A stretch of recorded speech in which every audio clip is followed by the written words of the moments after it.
Шымкентте 21 жастағы Нұрай Серікбайдың өліміне қатысты іс бойынша 7 айға созылған тергеу аяқталып, сот процесі басталды. Алайда алғашқы сот отырысы басталмай жатып, кейінге шегерілді. Сот отырысының кейінге қалдырылуына айыпталушы Шерхан Аймаханның денсаулық жағдайына байланысты сотқа қатыса алмауы себеп болды. Алдын ала сот тыңдауында жәбірленуші және айыпталушы тараптың қорғаушылары бірқатар өтініш хаттарын білдірді. Айыпталушының денсаулық жағдайы дұрысталғанға дейін мен ойымша сот отырысы қазір таңда болмайды.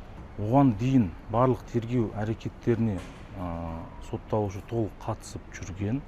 Оған қоса іс бойынша жүргізілген тиісті сараптамалардың нәтижесінде оның дені сау екендігі, тергеу мен сотта жауап бере алатындығы, өзінің жасаған қылмысын толық ұғына алғаны және әрекеттеріне жауап бере алатыны туралы көрсетілген.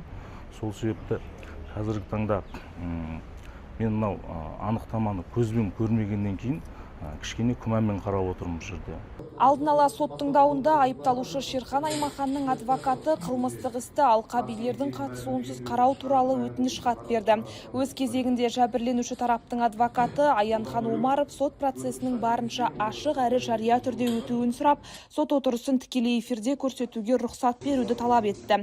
Марқұм Нұрай Серікбайдың ағасының айтуынша, қылмыстық іс материалдарында осы уақытқа дейін көпшілікке беймәлім болған жан түршігерлік мән-жайлар бар. Жеке ойым, бүгін өте жауапкершілік мол күн болғаннан кейін алып қалу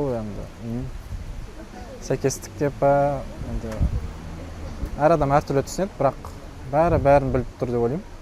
Ол жақ тараптан өздеріңіз естігендей 4 адвокат. Толық информацияны естіген кезде өздеріңіз шок боласыздар. Өйткені неше түрлі біз сот процесін осы материалмен таныстық қой. Неше түрлі жан түршігерлік бір заттар көп. Экспертизаның зерттері болсын, куәгерлердің сөйлегендері болсын, видеозапистер болсын. Толықта бәрін көріп шықтық. Бір сілкініп алдық енді шыны керек. Еске салайық, биылғы жылдың 11 қаңтарында Шымкентте 21 жастағы студент Нұрай Серікбай пышақ жарақатынан қаза тапқан болатын. Тергеу нұсқасы бойынша оны Шерхан Аймахан асқан қатыгездікпен пышақтаған.